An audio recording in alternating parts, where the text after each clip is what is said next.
we are going to practice dotting. I always use black cardstock for testing things. So black cardstock is a great way to kind of play with dotting and kind of get the hang of it.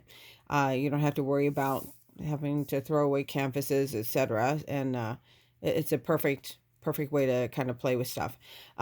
Paper, of course, is light, so when you pull your tool up, sometimes the paper falls, so you might need to hold the paper. And it's not as smooth as a lot of surfaces too, so it kind of will grab a little bit. So some things are going to be a lot easier to dot on than others, but this works perfect. So I'm going to take this tool, which is my biggest crochet hook, and I just pulled a few different colors just to kind of play with. And when you dip in, you're going to dip in. You want to make sure you get a fair amount of paint on there. You don't want to be shy about your paint. So see how much paint I got on there? I didn't dip all the way to the bottom, but I have a good amount of paint there. And notice how I have my little drip and it's just kind of hugging on. Perfect. So I tend to use my pinky. You can use your hand, but you're going to take your tool, you're going to hold it straight up and down. That takes a little getting used to because we're used to holding it like a pen or a pencil. You're going to hold it straight up and down and just kind of hover where you want to dot. And then you're going to slowly just touch down. You're not going to, it's like you're kissing the paper, barely touching. Now, I don't know if you can see how the paint kind of comes out the side. I know I've dotted it.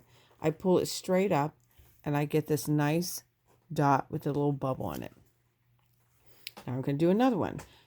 Flat tool, dip, dot every time. So the flat, you have to dip every single time. So I dip in again.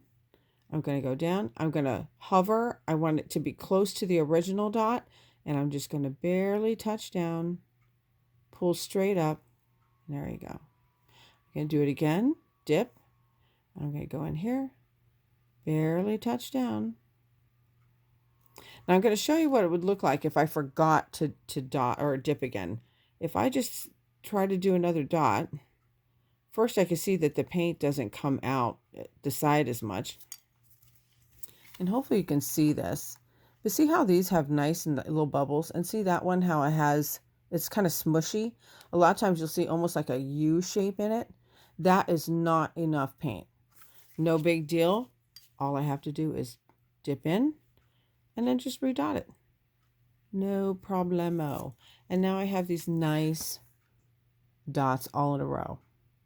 So go ahead and try that. Now, once you've done that, and you could pause this little video and try that. Once you've done that, I want you to take, and I'll just use a different color now.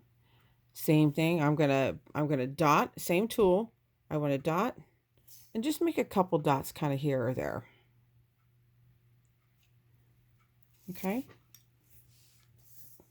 Now when I wipe my tool, I have paper towels. I take stock in paper towels these days.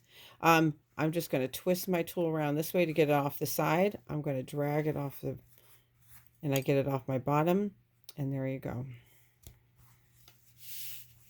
So now I have these two dots that are kind of little loners, and I'm going to go with my smallest crochet hook. Okay, so, and this is, for me, this is a rule every single time. When I go to dot, or when I start my first row, here, I'm going to get a little bit bigger so I can start in the middle. We'll do that again. Okay. Okay, so when I go to dot, I have my smallest crochet hook. I'm going to, same thing, I'm going to dip. It's flat, dip, dot every time. But gospel, every time I will dot at 12 o'clock.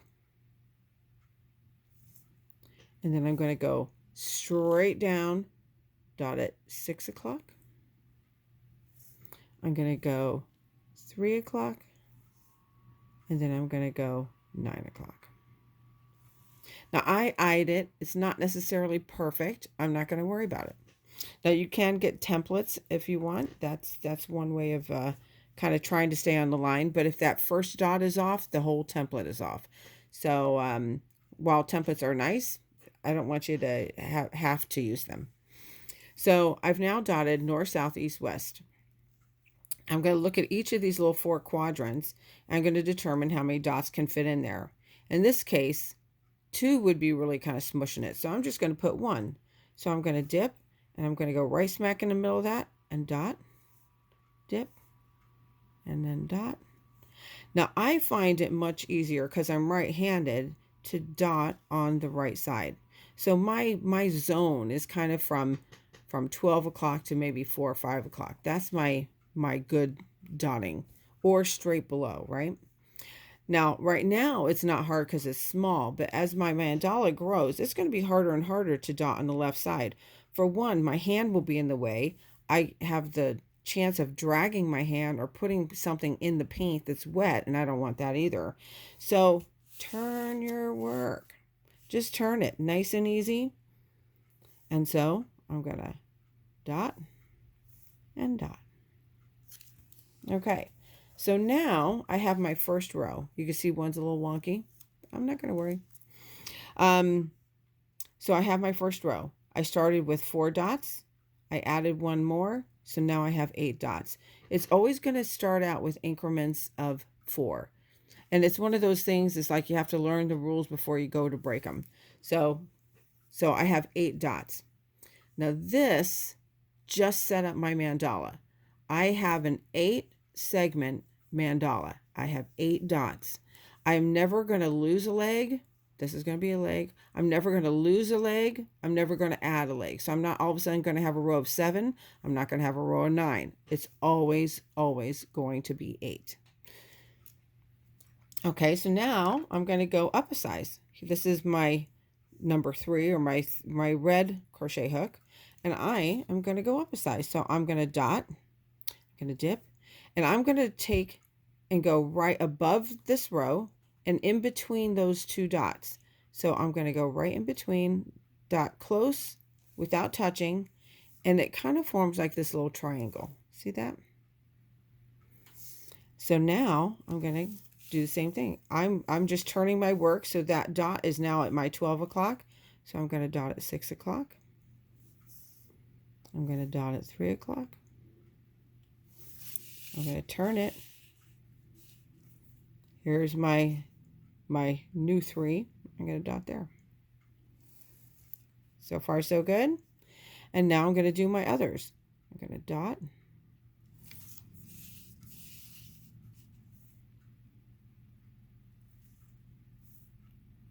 Now this is the one that had a little wonky dot. So this one, I always have that opportunity to kind of fix it. So I'm going to put the dot where it should go. And in the end, you won't even know that that was even a little wonky. So now I have my dots. Notice it's still 8. I'm like, okay. So now if I wanted to go up yet another size, I go to my next size. Oh, we'll go back to this one. I'm going to dot, and I'm going to go above. So 12 o'clock again. Now I want you to notice as this gets bigger and bigger, you'll see it better. But this dot should align with this dot, which aligns with this dot, which will align with the new one here. So I'm starting to form this symmetric, right? So I can see that line. Here again, I'm going to have a line here. So when I go to dot, a lot of times what I will do is almost start in the middle, hover, and I'll draw my invisible line and then dot. That helps me keep things symmetric. And again, so I could go all the way across if I wanted, and I know that my dot needs to go there. And there. And that's going to line up with that. That's going to line up here. Sorry, I think I might be getting off screen a little.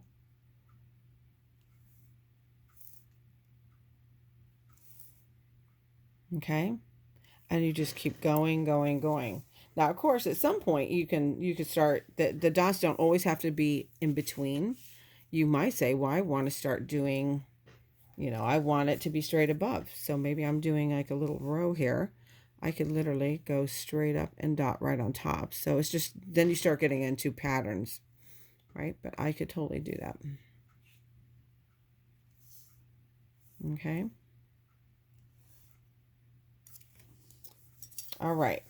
Now, so I could just keep going on and on and on that way. But notice no matter what, it's still going to be 8 dots. Okay. So I'm going to go back to this guy. Now with your ball styluses, that's kind of a different thing. The ball stylus is round and it has a round tip there. And when you dip on there, because it's round, I could dip once, dot many. So I could dip in here. Again, don't be shy with your paint.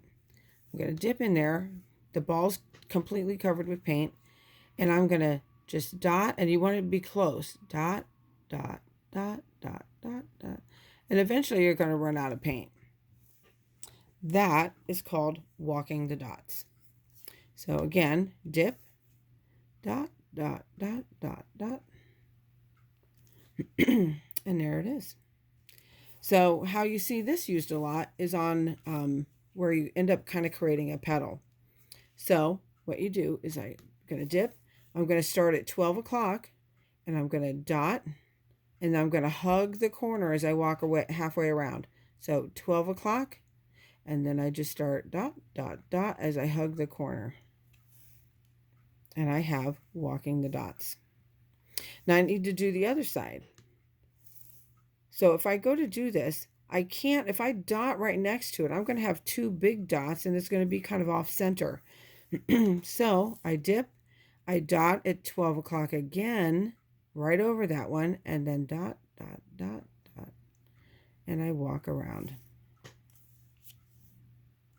Okay. Now I have a thing about it. I don't always like dotting that one again. So a lot of times what I'll do is I'll purposely make that first dot big. So let's go with green. I'll dot at my 12 o'clock position. And see, I have a nice big old dot there. And then I take my ball stylus and I will walk each side. So dot, dot, dot, dot, dot. And dot, dot, dot, dot, dot. Oops. And there you go. So that's another way of doing it. And just a couple other little things. Swoops, people love them, people hate them. It's kind of a fun, I like them, they're kind of fun. With a swoop, you literally take a ball stylus. I sometimes find the smaller ball stylus is a little easier to swoop with, but you're going to dip, you dot, and some people will dip a second time. You want to make sure there's a nice amount of paint. You dot there again, you just hold and drag, and that is a swoop.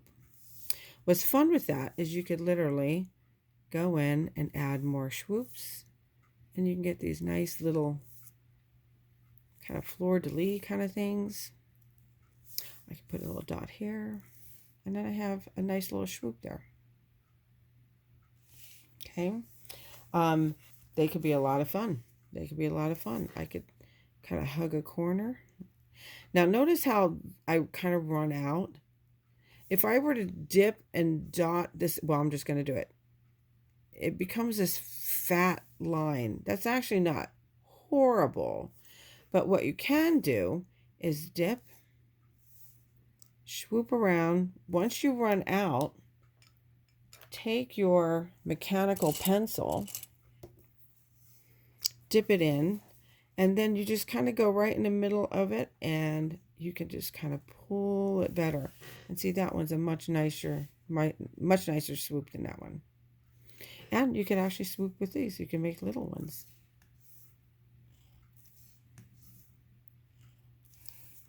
And it makes it kind of fun. Another thing that I like, I call it a lollipop, is I can make a dot. I'll just put a dot right here. I'll make a couple. Just so. Okay, so I have some dots. I take my mechanical pencil Oops, didn't wipe it off yet. Okay, take my mechanical pencil, and I'm going to go right, I dip into the paint. I'm going to go right into the center, and I'm just going to draw a little lollipop line. I'm going to turn, draw a little lollipop line.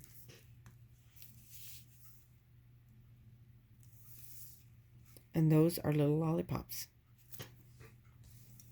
And last but not least is the eraser. I'll just show you how fun that is. The eraser, this is just a eraser tip that you put on your pencil. You see it has just a nice flat, kind of almost like a screwdriver. You can actually use flathead screwdrivers. But that could be fun because I'm going to just dip in there and and it makes this kind of long dot. Isn't that kind of fun? Now, a couple tips about walking. On something small, it's not so hard to go on the right and then the left. But when you start getting into a bigger mandala, you're going to have, it's a little bit more challenging just because you have bigger space. You don't want to mess up anything. A lot of times what some people will do is, I'll just switch over here again. A lot of people will actually walk all the right sides. Now I'm right-handed, so I'm going to find it much easier to walk up here. So I'm going to go 12 o'clock, and I'm just going to dot all the way around. And I'm going to dot, dot, dot, dot, dot. Dot, dot, dot.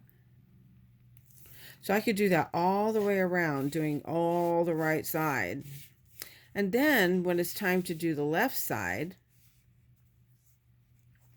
I can reposition, right? I could turn my thing around. Now I'm kind of at the bottom, and I'm going to find it much easier to go this way, and I just walk backwards. So when in doubt, don't be afraid to totally reposition your work. Don't be afraid to, reposition your hand, turn it. However it feels right is the big thing. You want to be comfortable, and you don't want to drag your hand into your work. So that's a biggie. So I think there you go. So you have dotting. You have your north, south, east, west. Here's the basic mandala. Oops, I'm off screen again. Basic mandala. Here's swoops. There's your walking. And there's your lollipops. And eraser.